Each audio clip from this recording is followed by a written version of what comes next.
Assalamu alaikum wa rahmatullahi wa barakatuh. Welcome to Let's Talk. We're talking about Indian election and Modi in power. Well, Indian election is finished now, of course, as you know.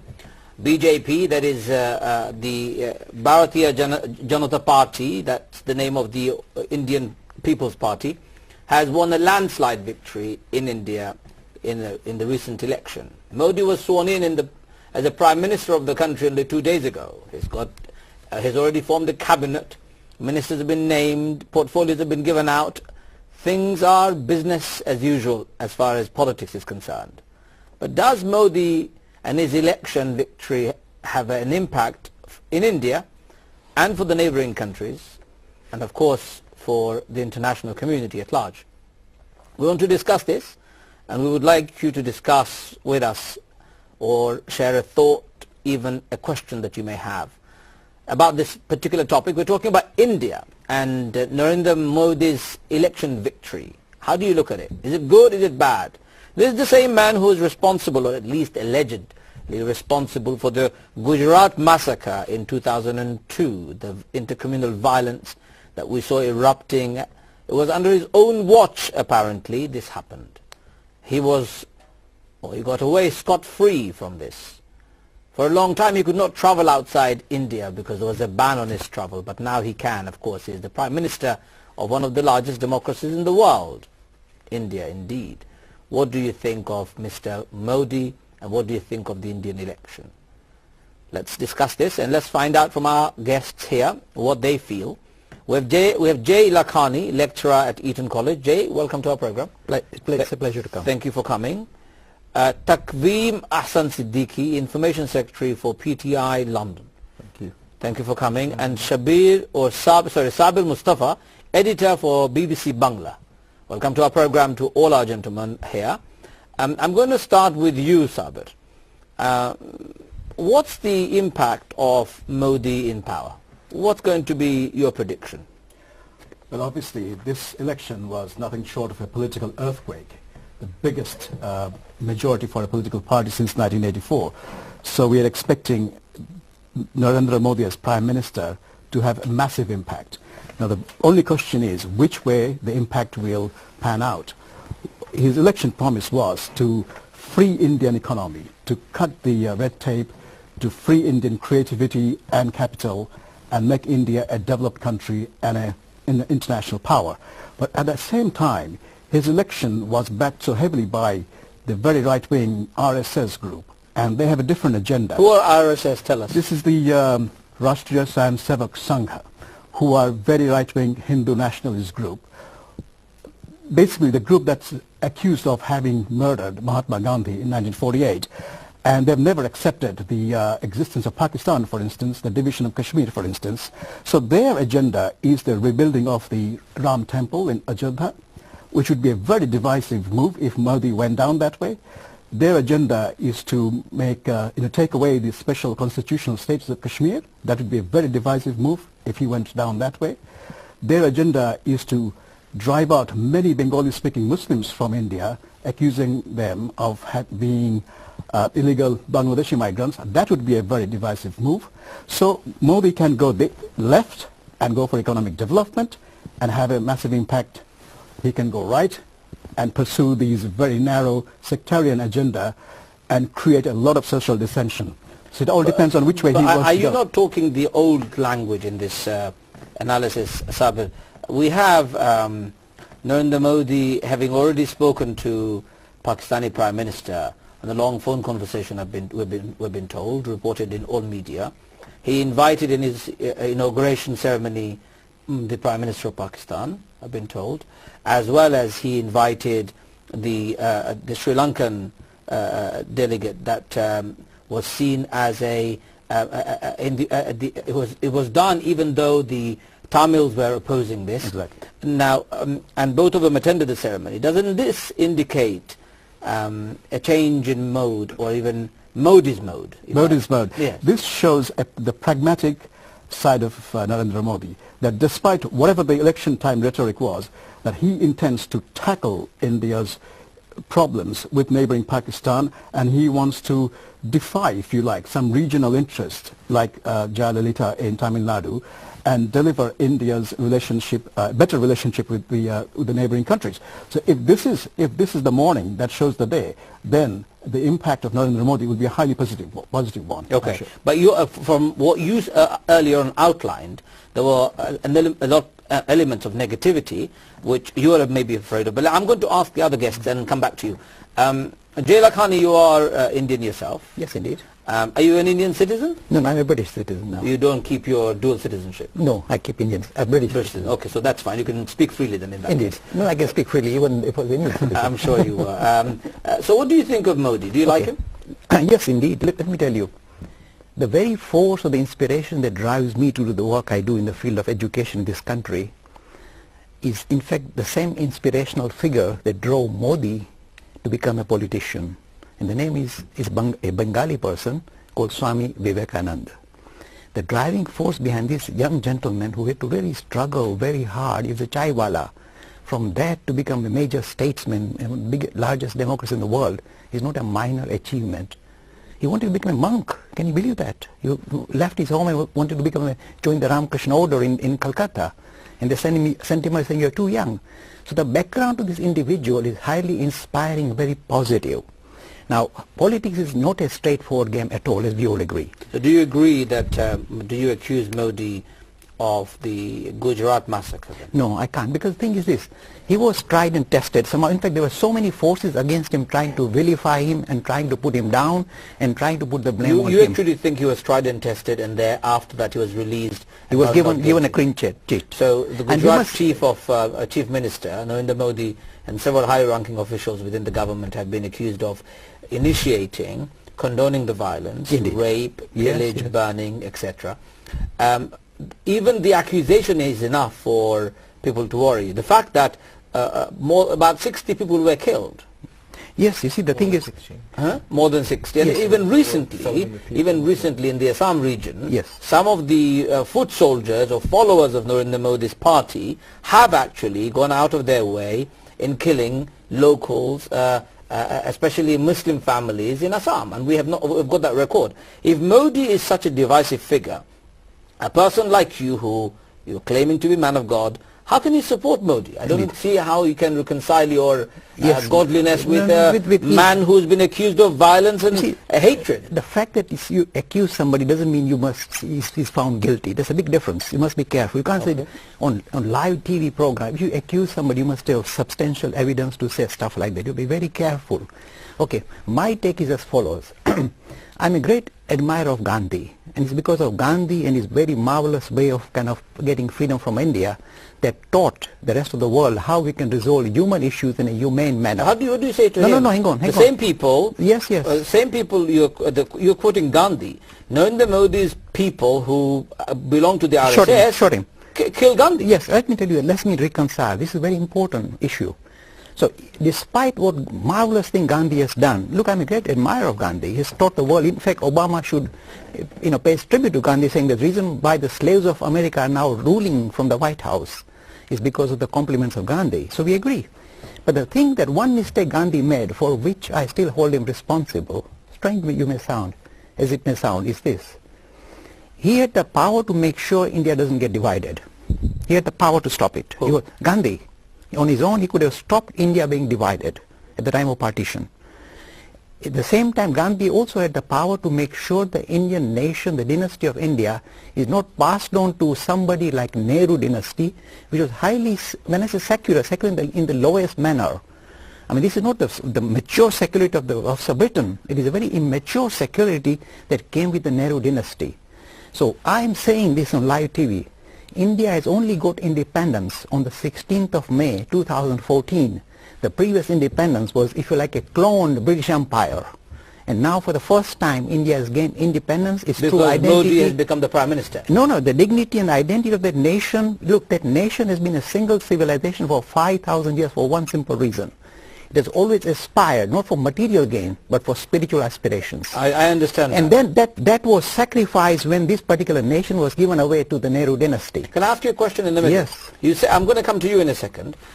You say that, but isn't it Modi's friends, even Modi has threatened to send all the Bangla-speaking Muslims back to Bangladesh, and you say he's the one who stands for United India. I don't know who the Modi's friend is, because you see, this is in politics. You get all sorts of weird people entering the system. But people of his own party, candidates who stood for the election. Look, in fact, they've even won the election, who have been accused of. In fact, not accused of. Said on live interviews that they would like to send all Bangladeshi-speaking Muslims back to Bangladesh. And Pakistan to Pakistan. I've heard that. Do you think it's good? No, it's terrible. Look, the thing is that this particular nation has always been very inclusivist in nature for thousands of years. The Zoroastrians, very strange the way of Buddhists. No. But the thing is, you have, if you like, blips in the system. This is normal in any system. If it's alive, there'll be blips, there'll be warts. Overall, this nation has shown tremendous inclusivity regarding people of other religions, always.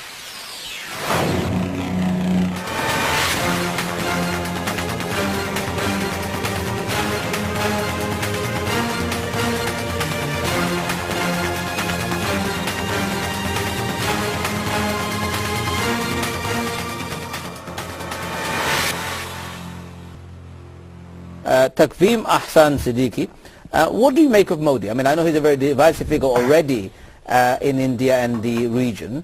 What's your take on this? First of all, I'd like to bit of disagree with Mr. Lakhani. I mean, he said a lot of things which I couldn't actually keep track of. But to get to broader points that he mentioned, talking about Modi, it's not just me or Mr. Sabir or anyone else who thinks anything about Modi. It's the thing is, whatever the circumstances are, whether he's been released from released by the courts in 2012 only, given a clean chit from there, doesn't brush aside a fact that he was the chief minister of Gujarat when the massacre of 700 and over 700 people, about 2,000 actually, 2,000 people were killed. Yeah, exactly. So you can't just brush aside. You can't just give him a clean chit on that. He was the chief minister at the time. And on Rashtriya Sevak Sangh, the thing is, it's not just the party that is supporting him. It's actually the party that he started his politics from when he was 8 years old. So all the way through from the beginning, he has been doing his politics from RSS platform. Now, this is the person whose all his campaign was basically anti-Pakistan, anti-Muslim in his peers campaign. I would like, what's your background? Are you Bangladeshi, Pakistani? I'm from Pakistan. Pakistan. So you are. So let me try and understand where you're coming from. So you are saying what you've said is quite interesting, and that is you cannot take away the fact that Modi was the chief minister of the state when this massacre took place. Whether Modi is found guilty or not guilty is immaterial. He was still the chief minister. Yeah. He could have done something and he didn't do sufficiently as far as you're concerned. Yeah, to say the least. Yeah, that's what you're saying. Yeah. But as far as Pakistan is concerned, does Pakistan feel, or Pakistanis feel, Modi in power is a good news for Pakistan? Well, we have to be careful about it actually, and we are actually concerned because, as I said before, that the whole campaign was anti-Pakistan, and even the foreign minister that they've nominated, Sushma Swaraj, she in her campaign she visited one of the families of one of the soldiers who actually probably died in the conflict, and her words were, "If we can't bring his head back from Pakistan, then we will bring 10 from Pakistan." So that says volumes on the way the campaign was run. Don't the Pakistani politicians say the same thing when they are? Of course, that's what I'm saying. So isn't that the nature of Asian politics, where they exaggerate, they make pompous statements? This is the point that I was coming to actually. So why are you worried about Modi? It's not just the rhetoric. It's the track record of Modi going back 12, 13 years, which has been in the limelight. As I said before, his start of the politics was from when he was 8, and he started his politics from RSS. As Mr. Lakhani just said, I mean, I want to state another fact as well. Yes, there is a history of Indian subcontinent going back thousands of years, but let's not go into 1,000 years. Let's just talk about the last 100 and 200 years, and particularly the last 65 years. Pakistan or Bangladesh is a reality now. You can't talk about one region as subcontinent. Yes, we are neighbors. We have to live in harmony. But the fact is, we are 3 countries. It's not one country. Stay with that thought. I've got a caller. Very thought. Just stay with that thought. Yeah. You'll come back. I've got a caller waiting online, desperately wanting to come in. Hello, caller. Assalamu alaikum. Hello, caller. Hello. Yes, hi. What's your name and what would you like to say? Hello, my name is Mr. Bob, and I'd like to say I agree very much with Jay Lakhani. Okay, so what do you agree about Modi in power? Tell me, what do you think, what's good about Modi in power? Modi in power, he's there for the development. He has campaigned on the development, to make more toilets, to make 24/7 electricity, to make a better legal justice system for all people. Hang on. So Modi is going to spend his time making toilets? That's right. He has said toilets before temples. India doesn't have enough toilets. No, it doesn't have enough toilets. No, there's not enough toilets. Doesn't that show something about Indian people rather than Mr. Modi? He, as a president, prime minister of the country, surely he's not responsible for building toilets. He has to push for it because it will be done. The corrupt Gandhi family has taken the toilet money to their Swiss bank account. So you're saying Modi is going to tackle corruption? Is that what you're saying? As well as, yes, corruption is also a major issue. What do you say to the gentleman who started the party, which is, what's the name of the party? The RSS. No, the party of that gentleman who was against corruption. Aam Aadmi Party. Huh? Yeah. Aam Aadmi Party. Arvind Kejriwal. Isn't Kejriwal in jail for actually challenging Modi's party on something to do with corruption? Mr. Kejriwal has been doing his political campaigns. Now, each individual takes time to evolve, and he will have to improve and hopefully learn from his mistakes and work with Modi. He should be working with Modi. He should be working with Modi to remove corruption. What mistake has he made? Is this mistake because he went to Varanasi and he campaigned there. Why wasn't he tackling the Congress corruption? Congress is the biggest corrupter. That's why the people kicked them out in such a large mandate to Modi. Why? Because of corruption. I understand you, but I haven't understood why Kejriwal is in prison. I don't know about that issue, why he's in prison. Yes, that is a side issue. Okay, hold on to the line. Let me get the facts right, because I don't want to get a discussion without the facts right. Just hold on. Don't go anywhere. So Sabir, why is Kejriwal in prison? Actually, a senior BJP leader filed a libel suit against him. And what's the libel suit about? It was a personal attack against Mr. Godakari, I think. And so in an election campaign, Kejriwal called an opponent corrupt, and that was a lawsuit against him. And in the court hearing, he had to sign a bond for his bail. He refused to sign the bond. 10,000 rupees or something. 10,000 rupee bond, and he refused to sign it twice. So each time the court sent him back to jail. But I think he was supposed to have been released today. So he might have been released.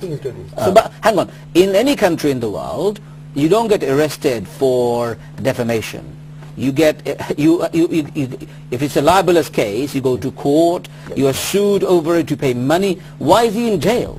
I think the Indian the criminal procedure code, which is left over from the British era, like the Bangladeshi one, they still have defamation as a criminal offense as well as a civil offense. Okay, I understand that. Okay, so my caller there, so you think Modi is a good news for India, right? He is good news at the moment, yes, but he will be judged after 5 years. Of course, it's only 2 days. We will reserve judgment on Modi.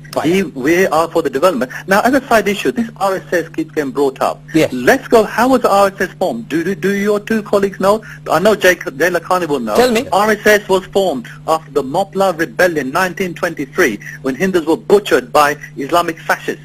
That's how RSS was formed. Now the RSS, if a number of RSS do bad, we will condemn them. So hold on a second. Hold on. Let me see. RSS mission statement is not it's a different mission statement. Just hold on a second. Let me clarify this. Is this right that the RSS was formed because, as far as he's concerned, hold on, Islamist fascists massacred them? Yes, there were. Do you agree with that? One of the reasons was that. One of the reasons. But there are other reasons. What is Islamist fascist? No. I don't know. But the thing is, but you just agree. Yes, I agree. So what does it mean? Well, I would not know exactly how they formed in the sense. Exactly No. What do you understand? Why do you agree with him if he says Islamist fascists were massacring Hindus? Can you explain that to me? Yes. The thing is that since partition, this particular nation has become severely divided.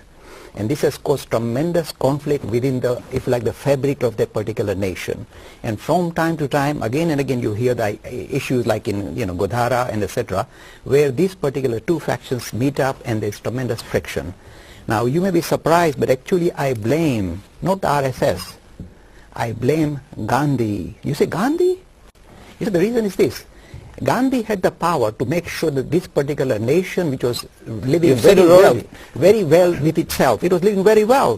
Before the partition, the Muslims and Hindus were living reasonably well with each other. It is after partition they become very polarized. But I thought this gentleman was talking about Hindus being massacred in 1929 or something to that effect. Are you familiar with this, that RSS was formed because Muslims were massacring Hindus in India? Well, quite frankly, I'm not fully aware of this 1923 massacre, but I do not doubt that the RSS probably was born out of a kind of a reaction to something There's similar. There's always a basis to the formation of any political... So why would you condemn RSS if it was only a reaction to oppression or massacre that they were facing? No, I have not condemned RSS. Okay. RSS is an Indian phenomenon, and it's not for me to condemn it, but basically RSS has not been looked down upon favorably by Indian society up to now, because one of the reasons is being that they killed Mahatma Gandhi, and also that they represent what many Indians consider to be a very extreme form of Hindu nationalism, which they don't think that as... So you don't want to condemn such people yourself? Well, it's not for me to condemn, it's for the Indians to deal with. And but you're an objective analyst outside. If you say RSS is calling for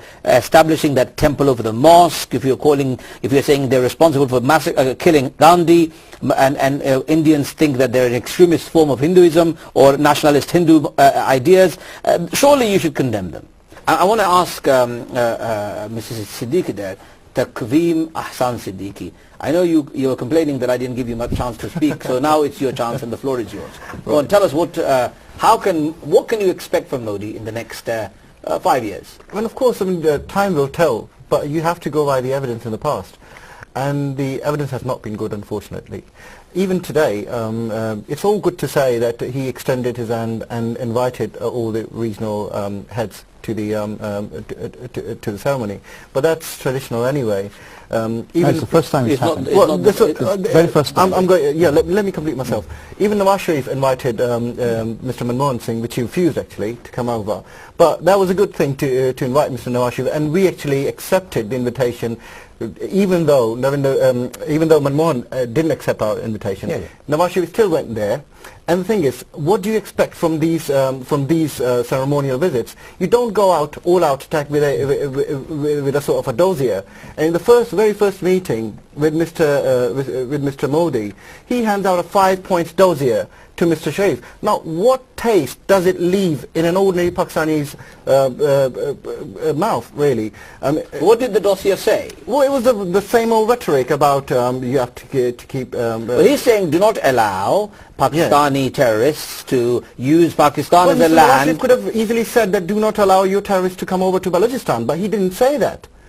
So it was a ceremonial visit. So it was there to mend to mend the ties. And you think you don't do this? But Nawaz Sharif was not complaining. Well, that's what I'm saying.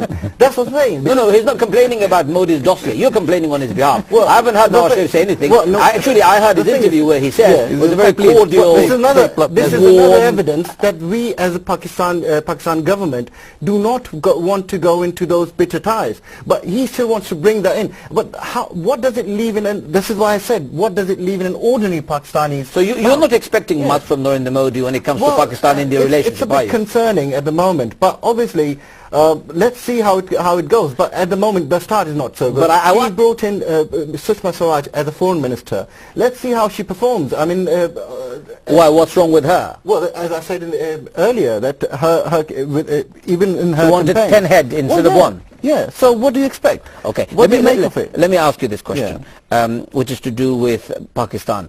Pakistan's grievance against India isn't anything but to do with Kashmir. No, it's not just that. It's Sir Creek, it's water accords, and it's about their supporting insurgency in Balochistan and some parts of Sindh as well. Okay. So and even we were talking about 1929 of RSS, but Samjhauta Express blasts, RSS, VHP, they were all involved, proven and convicted by court. And these are things, I mean, there are a lot of things. So Pakistani grievances are India's interference in resurgence, uprising within Pakistan to make it unstable. Yeah. And if you were expecting something from Mr. Modi, it would be stop all this nonsense. Yeah, of course. And in return, what are you guaranteeing, Mr. Modi? Well, we've already been doing it for the last 8 or 9 years. I mean, the thing is, it's in the last 10 years, it's 3 of our head of our states have visited India. None of the Indian states has come over to Pakistan. We have been fighting insurgency in northern parts of Pakistan, although we do have a feeling that it has been fueled from Afghan borders, which has been occupied by Indian embassies. I don't know what's the reason for 12 embassies in Kabul for India. What's the reason behind it? Okay. So just with that thought, let's see what the callers have to say. Hello, assalamu alaikum, caller. Hello, assalamu alaikum. Assalamu alaikum. Hello, caller. Caller, are you there? No. I'm going to get you to speak for a second, Taqveem. So, if BJP, I suppose you like BJP's policies, right?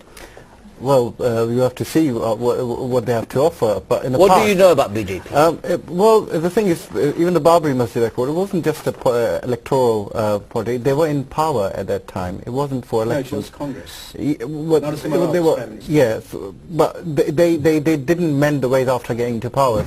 That's what I'm trying to say. When they came over to power, well, the end note in 2000 was better. Of Mr. Atal Bihari when he extended the hand and Nawaz Sharif extended the hand towards him, and he actually visited Nawaz Sharif visited India. It was better in the end, but as of at the moment, it's 13 years on, and the way the campaign has been led, the way their previous record of their staunch leaders is not actually good. BJP as a party may be good, but at the moment, it has apparently been hijacked by all the extremist factions, which is, again, I would say, is concerning for us. And only time will tell.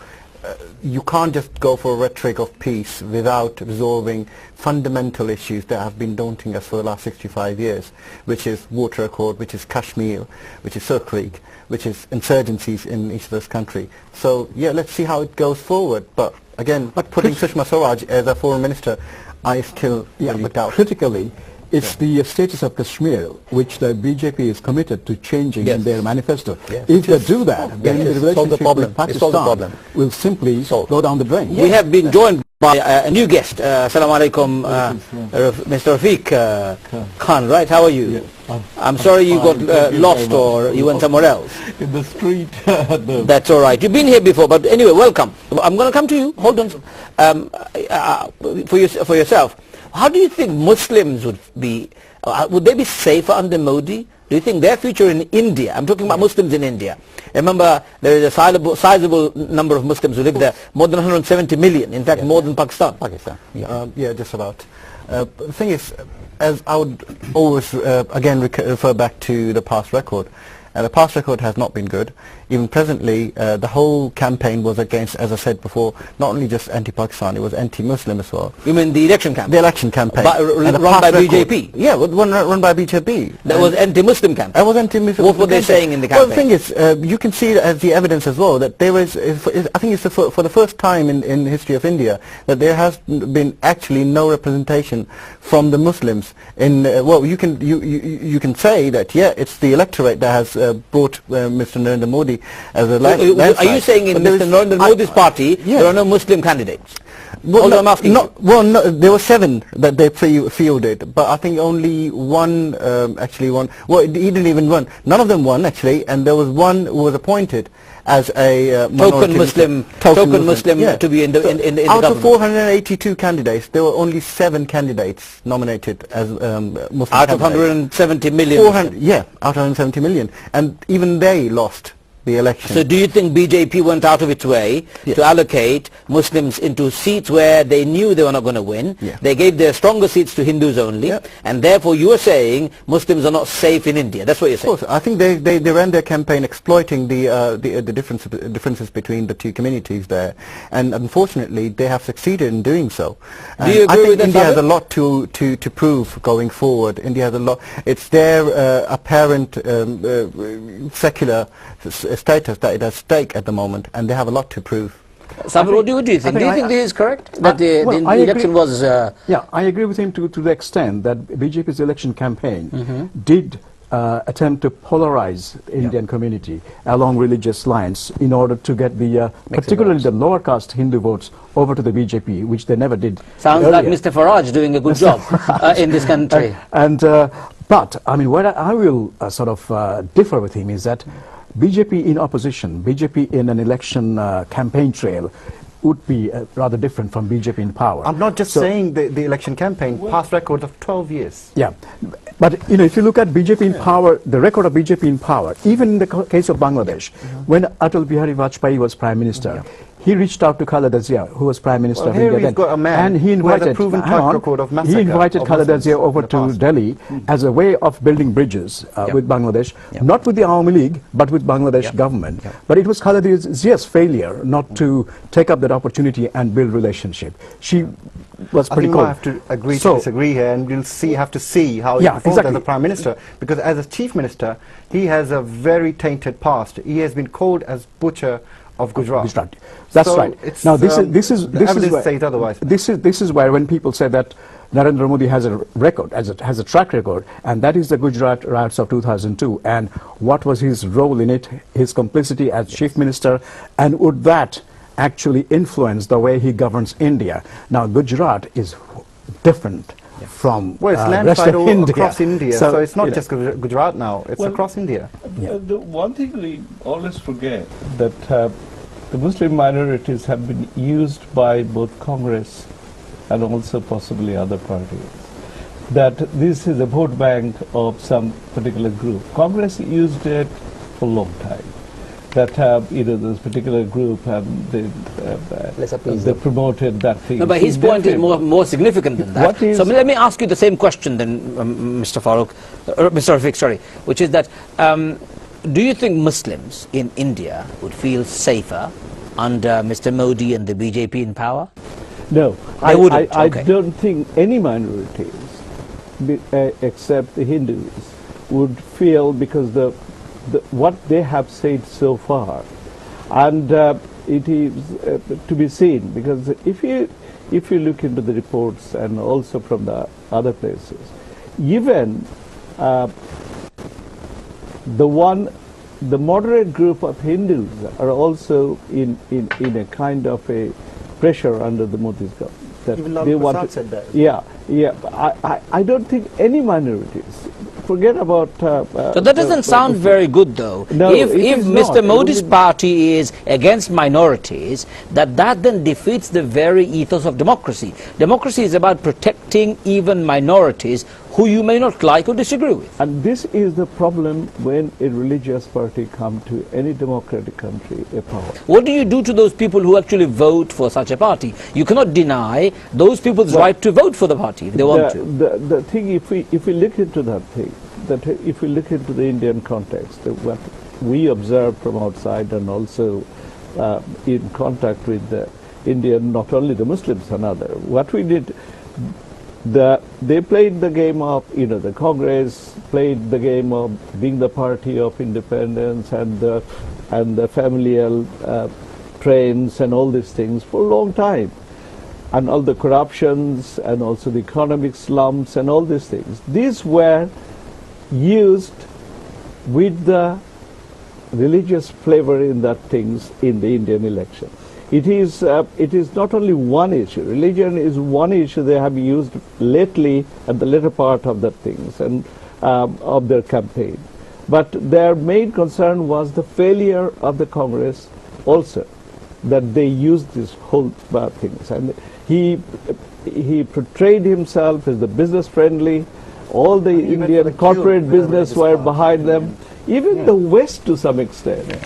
Those who were frustrated with the Congress. But you have to be very careful here, Mr. Rafiq, because we have Jay Lakhani, who is besotted by in love with Narendra Modi. How do you feel when you hear genuinely? I mean, for example, gentleman who's speaking he is a distinguished learned scholar, teaches at Imperial College for a long time. No, he's accusing the man you are revering so much of not respecting minorities, the man who has used religion as a card to exploit the lower caste Hindus to get into power. How do you respond to that? First of all, just as he's an academic, I'm an academic as well. I teach at Eton and Oxford as well. So I'm equally academic, if I can say so. Secondly, you see, it is not you and I who will decide who they think Modi is all about. It is the Indian public that has decided without any hesitation, the largest, if you like, landslide victory that India has seen. The whole nation has risen up to the idea of what this man may do to the future of India. So it's very positive. And do you know why it's very positive? Since India gained independence, it has always been a clone of the British Empire. It has just tried to follow, if you like, become a second-hand secularist nation. For the first time, India has rediscovered its identity as a spiritual nation, not necessarily. So it's not secular anymore. No, I prefer it to be spiritual. Well, we've been saying it for the last 60 years. This is the big. You see, there are two kinds of secularism. The mature secularism that you see in this country says that religions are an important aspect of society and must be incorporated in the education system. I can teach Hinduism in every Should Bangladesh and Pakistan be equally religious countries? Yes. You have no problem with that? No. Oh, I see. Okay. So then you have a problem with that, don't you? Because you would prefer secular government fundamentally, and you would not like any religious groups to have any influence in government. I genuinely believe that when you play the game of religion in any of the political situation, it is too dangerous. It has got underlying tendency of considering other people inferior than what you are. Even in the Muslims things, sometimes they go to the extent that, well, I am superior than that. Can I ask you a question completely separate to this? Who caused the First World War? Was it religion? The First World War. Well, the thing is that... No, hang on. Was religion responsible for First World War? Was religion responsible for Second World War? Was religion responsible for Kuwait war, Iraq war, wars in Cambodia, wars in the majority of the wars in the 21st century, from the 19th century till today, has been orchestrated by secular ideology. So for you to sit there and say religion is a problem, maybe Mr. Lakhani can answer to that. No, it's do you not. agree? In fact, if you really are truly religious, and I'm using the word very carefully, if you are truly religious, you automatically can relate to whole of humanity. So it's never divisive. It's, if you like, the external idea. If you like, with a superficial level, religions appear if you like, divisive. I am saying dig deeper into Islam, dig deeper into Hinduism, dig deeper into Buddhism. You find tremendous oneness of humanity. Isn't it interesting, Mr. Sabir, that the very Buddhist... hold on a second, I'm talking to Mr. Sabir.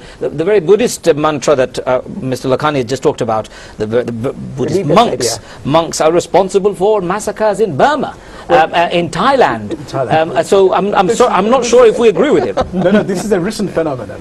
Extreme Buddhism, which is a contradiction in terms. Unheard of. That how can Buddhists be violent? Or how can Muslims be violent and extreme? How can Hindu be violent and extreme? That's what he's saying. Why do you disagree with that statement? No, because Muslims in their history have wars and conquests.